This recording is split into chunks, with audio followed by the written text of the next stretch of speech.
ৰাজ্যত এতিয়া পুনৰ লজ্জাজনক ঘটনা সংঘটিত হৈছে য'ত দেখিবলৈ পোৱা গৈছে এবাৰ লম্পট শিক্ষকৰ বিৰুদ্ধে উঠিছে বিস্ফোৰক অভিযোগ য'ত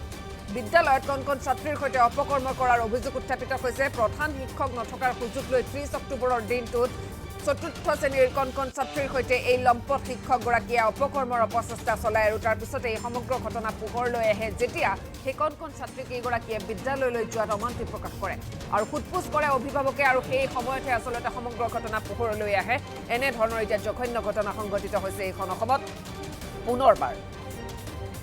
আমাৰ ওচৰত মন্তব্য আহি পৰিছে মন্তব্য শুনাই ল'ব বিচাৰিছো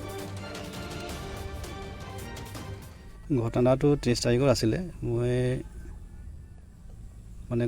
ল'ৰা ছোৱালীক মধ্যাহ্ন ভোজন খোৱাৰ পাছত মই বিশেষ কাৰণত মানে বিশেষকৈ হেৰি বেংকৰ কামত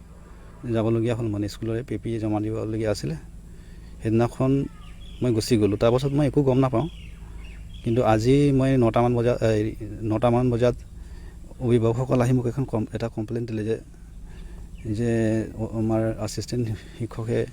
ল'ৰা ছোৱালীক আচলিন ব্যৱহাৰ কৰিছে বুলি কৈছে কি নাম এছিষ্টেণ্ট শিক্ষক বিজয় কাণ্ডুলো না বিজয় কোন তাৰিখে ঘটনাটো হৈছিল 30 তাৰিখে কি বুলি কমপ্লেইন দিছে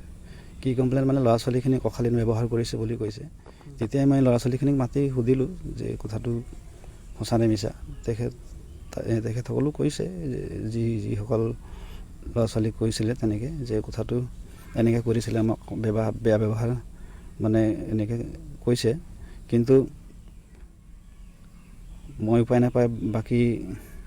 আমাৰ সভাপতিক মাতিলোঁ তেখেতসকলে আহি পেলাই ৰাইজে আমাক গোট খালে আৰু আলোচনা কৰিলে তথাপিও আলোচনাটো সিদ্ধান্ত নহ'ল অহাকালি আলোচনা কৰিম বুলি কৈ আছে এইটো আপুনি ওপৰত জনাইছেনে স্কুল মই ইনস্পেক্টৰক জনোৱা নাই যদি আমাৰ স্থানীয় CRCC জনাইছিলোঁ তেখেতে আহি অনুসন্ধান কৰি গৈছে তেখেতে কি কৈছে তেখেতে কৈছে এতিয়া ৰাইজে মোক এখন লিখিত অভিযোগ দিব লাগে বুলি কৈছে যিজন অভিযুক্ত শিক্ষক তেওঁৰ কি স্বীকাৰোক্তি দিছে ৰাইজৰ আগত বা মেনেজিং কমিটিৰ সন্মুখত তেখেতে কৈছে মইতো তেনেকৈ কৰা নাছিলোঁ কিন্তু যদিও চবেই কৈছে যেতিয়া মই স্বীকাৰ কৰিছোঁ বুলি কৈছে বিদ্যালয়লৈ আহিছে নে আজি আহিছে